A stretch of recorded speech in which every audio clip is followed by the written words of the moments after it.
कडेकोट सुरक्षा असलेल्या संसदेमध्ये बुधवारी घुसखोरी झाली, ज्यामध्ये महाराष्ट्रातील लातूरच्या अमोल शिंदेचा सुद्धा समावेश आहे।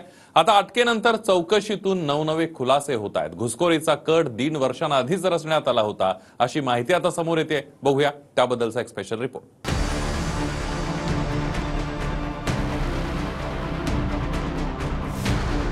संसदेत घुसखोरी प्रकरणात 5 जणांना अटक झाली आहे आणि घटनेचा मास्टरमाइंड आहे राजस्थानचा ललित झा। लोकसभा आणि संसदेच्या बाहेर स्मोक कॅन्डल फोडून धुडगूस घातल्यानंतर इतर आरोपींचे फोन घेऊन तो फरार झालाय। संसदेच्या घुसखोरी प्रकरणात आतापर्यंत 6 आरोपींची नावं समोर आली आहेत। सागर शर्मा उत्तर प्रदेशातल्या लखनौचा आहे।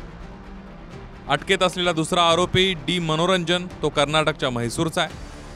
तिसरी आरोपी आहे नीलम सिंह हरियाणातल्या जिंदची आहे।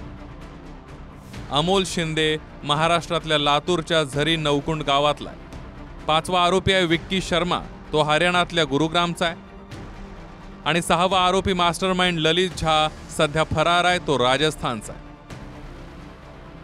आरोपींना अटक झाल्याने एक माहिती आता समोर येते आहे। 13 डिसेंबरची तारीख मुद्दाम नियोजित पद्धतीने ठरवण्यात आली, कारण याच दिवशी 2001 ला दहशतवादी हल्ला झाला होता।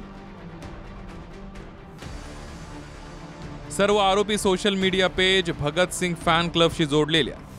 1.5 वर्षांआधी सर्व आरोपी पहिल्यांदा म्हैसूरमध्ये एकत्र आले होते। 9 महिन्यांआधी पुन्हा एकत्र येऊन संसदेत घुसखोरी करून धुडगूस घालण्याचा प्लॅन केला। याच वर्षी मार्च महिन्यामध्ये डी मनोरंजन बंगळुरूहून दिल्लीला येऊन गेला होता।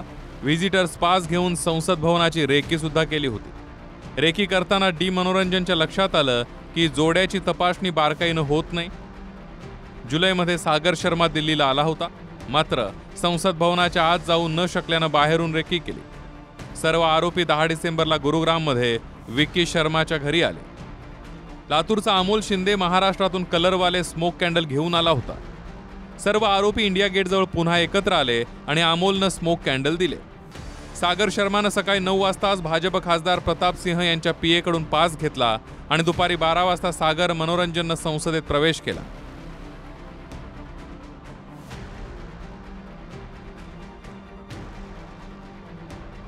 अमोल शिंदे आणि नीलम सिंहला पास मिळू शकला नाही, त्यामुळे ते आत जाऊ शकले नाहीत। त्यामुळे संसदेच्या गेटवरच त्यांनी स्मोक कॅन्डल पेटवत घोषणा दिल्या, मात्र त्यांचाही लोकसभेच्या प्रेक्षक गॅलरी जाण्याचा इरादा होता।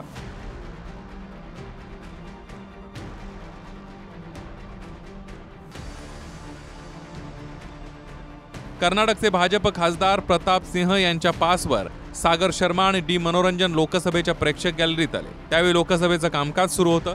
आधी सागर शर्मानं लोकसभेच्या खासदारांच्या बेंचवर उडी घेतली। सागर शर्मानं उडी घेतल्यानंतर डी मनोरंजन आधी गॅलरीच्या सुरक्षा रॉडवर लटकला आणि त्यानंतर काही क्षणात त्यानं ही बेंचवर उडी घेतली।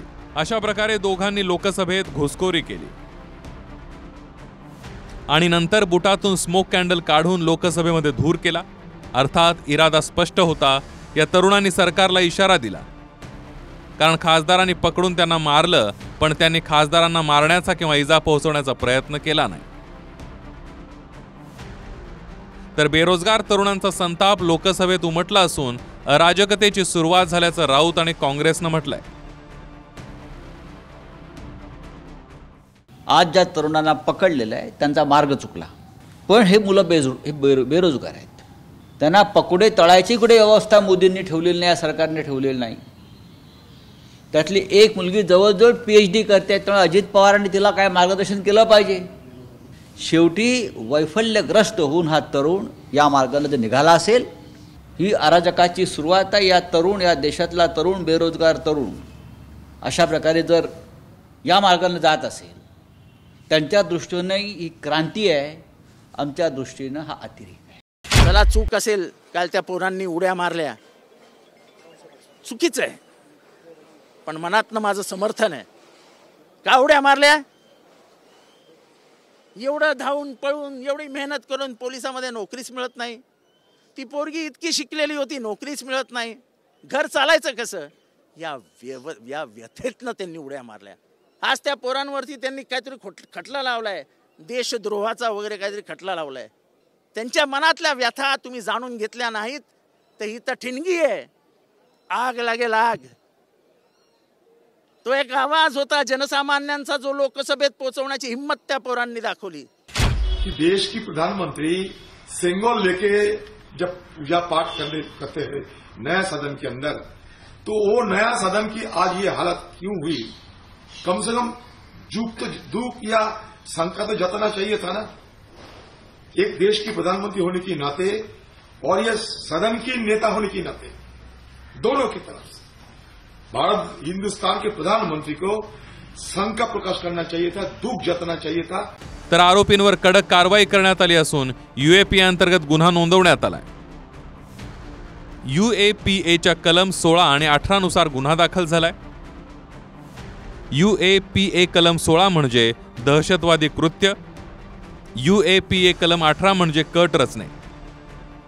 या अंतर्गत कमीत कमी 5 वर्ष किंवा जन्मठेपेची शिक्षा होऊ शकते। दहशतवादी कृत्यामध्ये थेट सहभाग निश्चित झाल्यास फाशीची शिक्षा किंवा मरेपर्यंत जन्मठेपेच्या शिक्षेचं प्रावधान आहे। आरोपी अमोल शिंदेला कायदेशीर मदत करण्यासाठी ॲडव्होकेट असीम सरोदे समोर आलेत। अमोलचा उद्देश कोणाला इजा करण्याचा नव्हता, त्याच्या बेरोजगारीचा प्रश्न समजून घ्यावा असं सरोदे यांनी म्हटलेलं आहे। अमोल शिंदे आणि त्याचे जे सहकारी आहेत त्यांचा उद्देश हा गुन्हेगारी स्वरूपाचा नव्हता। त्यांना बेरोजगारीचा आणि गरिबीचा प्रश्न प्राधान्यक्रमाने सरकारने विचारात घ्यावा असं म्हणायचं आहे।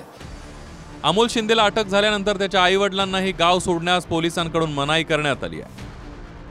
सैन्य भरतीत अनेकदा अपयश आल्यानं त्यांना असं कृत्य केलं असावं असं त्याच्या आईचं म्हणणं आहे। बेंगलोरला एकदा भरतीला गेलता, तिकडं नाशिकला, आसामला, असं बक्कळ ठिकाणी गेला, पुण्याला, मुंबईला, असं बक्कळ ठिकाणी भरतीसाठी गेलाय। मग आता म्हणलं माझं वय संपलं, म्हणलं आर्मीचं, तर काय करावं, मी ऑफिस आहो का, मी असं आहो का, मग तुम्ही केलो माझ्यासाठी, पर मला यश आलं नाही, आता बघतो पोलीस भरती तरी।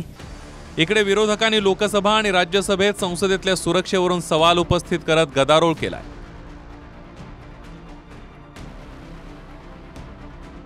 त्यानंतर लोकसभेतल्या 14 तर राज्यसभेच्या एका खासदाराचं निलंबन करण्यात आलंय।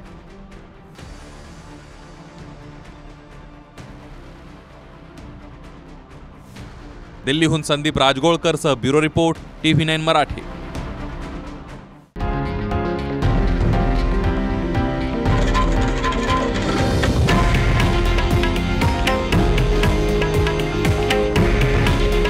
हे आहे देशातील नंबर 1 न्यूज नेटवर्क आणि आपण पाहत आहात TV9 मराठी। काळजी तुमची, हित महाराष्ट्राचं।